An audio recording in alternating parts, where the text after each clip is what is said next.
Welcome back to my channel. ನಾನಿವತ್ತು ಕೇರಳದ ತಿಂಡಿ ಸ್ಪೆಷಲ್ ಆಗಿ ನೆಯ್ಯಪ್ಪ ಮಾಡ್ತಾ ಇದ್ದೇನೆ.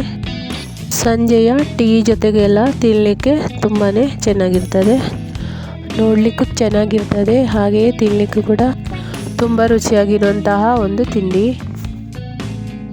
ಇದನ್ನು ಮಾಡಲಿಕ್ಕೆ ಮೊದಲಿಗೆ ಇಲ್ಲಿ 2 ಗ್ಲಾಸಿನಷ್ಟು ಬೆಳ್ತಿಗೆ ಅಕ್ಕಿಯನ್ನು ತಗೊಂಡಿದ್ದೇನೆ. ಇದನ್ನು ನೀರಿನಲ್ಲಿ 2-3 ಗಂಟೆಯಷ್ಟು ಹೊತ್ತು ನೆನೆಯಲಿಕ್ಕೆ ಇಡ್ತಾ ಇದ್ದೇನೆ. ಹಾಗೆಯೇ 1 ಚಮಚದಷ್ಟು ಮೆಂತೆಯನ್ನು ಕೂಡ ಇಲ್ಲಿ ನೀರಿನಲ್ಲಿ ನೆನೆಯಲಿಕ್ಕೆ ಹಾಕಿಡ್ತಾ ಇದ್ದೇನೆ. ಇದು ಕೂಡ 1-3 ಗಂಟೆಯಷ್ಟು ಹೊತ್ತು ನೀರು ಹಾಕಿ ಇಡ್ತಾ ಇದ್ದೇನೆ.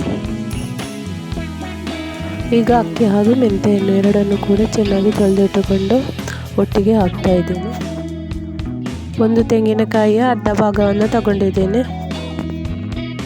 ಎಲ್ಲವನ್ನು ಮಿಕ್ಸಿಗೆ ಒಟ್ಟಿಗೆ ಹಾಕಿಕೊಂಡು ಇದಕ್ಕೆ ಬೆಲ್ಲದ ನೀರನ್ನು ಸ್ವಲ್ಪ ಸ್ವಲ್ಪವೇ ಹಾಕಿ ಇದನ್ನು ಚೆನ್ನಾಗಿ ರುಬ್ಬಿಕೊಳ್ಬೇಕು. 4 ತುಂಡು ಬೆಲ್ಲವನ್ನು ತಗೊಂಡಿದ್ದೇನೆ. ಇದನ್ನು ಕುದಿಸಿಬಿಟ್ಟು ಬೆಲ್ಲದ ನೀರನ್ನು ರೆಡಿ ಮಾಡಿ ಇಟ್ಟುಕೊಂಡಿದ್ದೇನೆ. ಬೆಲ್ಲದ ನೀರನ್ನು ಮಾತ್ರ ಹಾಕ್ಕೊಳ್ಬೇಕು, ತಣ್ಣೀರನ್ನು ಹಾಕಿ ರುಬ್ಬಿಕೊಳ್ಬಾರ್ದು. ಹಿಟ್ಟು ಈಗ ರೆಡಿಯಾಗಿದೆ. ಹಿಟ್ಟು ಇಷ್ಟು ಗಟ್ಟಿಯಾಗಿರಬೇಕು. ಇಲ್ಲಿಗ 1 ಚಮಚದಷ್ಟು ಜೀರಿಗೆಯನ್ನು ಹಾಕ್ತಾ ಇದ್ದೇನೆ, ಹಾಗೆಯೇ ರುಚಿಗೆ ತಕ್ಕಷ್ಟು ಉಪ್ಪು. ಈಗ ಎಲ್ಲವನ್ನು ಒಟ್ಟಿಗೆ ಮಿಕ್ಸ್ ಮಾಡಿಕೊಳ್ಬೇಕು. ಚೆನ್ನಾಗಿ ಮಿಕ್ಸ್ ಮಾಡಿಕೊಂಡಾದ ನಂತರ ಹಿಟ್ಟು ಹೀಗೆ ಉದ್ದಿನ ದೋಸೆ ಹಿಟ್ಟಿನಾಗಿದ್ದರೆ ಸಾಕು. ಈಗ ಒಂದು ಬಾಣಲೆಯಲ್ಲಿ ಎಣ್ಣೆಯನ್ನು ಬಿಸಿಯಾಗಲಿಕ್ಕೆ ಇಟ್ಟಿದ್ದೇನೆ. ಎಣ್ಣೆ ಬಿಸಿಯಾಗಿದೆ. ಈಗ 1 ಸೌಟಿನಷ್ಟು ಹಿಟ್ಟನ್ನು ಹಾಕ್ತಾ ಇದ್ದೇನೆ.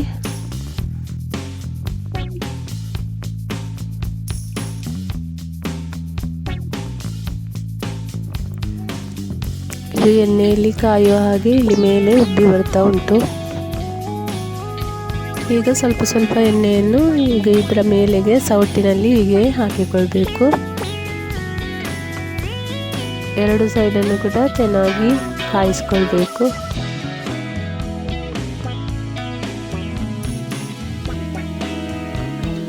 ಈಗ 2 ಸೈಡ್ ಕೂಡ ಚೆನ್ನಾಗಿ ಕಲರ್ ಬಂದಿದೆ.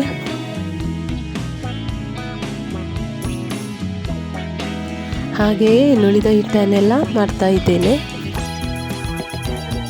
2 ಕಪ್ ಅಕ್ಕಿಯಲ್ಲಿ ಟೋಟಲ್ 10 ನೆಯ್ಯಪ್ಪ ಆಗಿದೆ.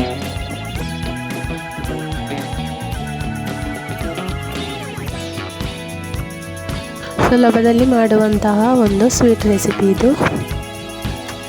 ನೋಡುವಾಗ ಮಾಲ್ಪುರಿಯಾಗಿ ಕಾಣ್ತದೆ, ತಿನ್ನಲಿಕ್ಕೂ ಕೂಡ ಅಷ್ಟೇ ಚೆನ್ನಾಗಿರ್ತದೆ.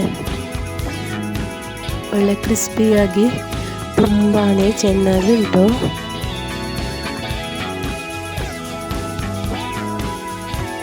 ಹೀಗೆ ತುಂಡು ಮಾಡುವಾಗ ಒಳ್ಳೆ ಸ್ಮೂತಾಗಿ ಉಂಟು.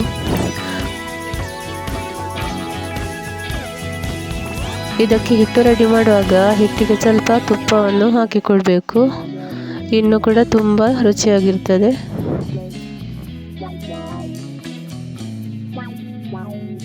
ಈ ನೆಯ್ಯಪ್ಪ ರೆಸಿಪಿ ಇಷ್ಟ ಆದರೆ ಲೈಕ್ ಮಾಡಿ, ಶೇರ್ ಮಾಡಿ, ಕಮೆಂಟ್ ಮಾಡಿ, ಹಾಗೆಯೇ ಸಬ್ಸ್ಕ್ರೈಬ್ ಮಾಡಲಿಕ್ಕೆ ಮರಿಬೇಡಿ. Thank you for watching.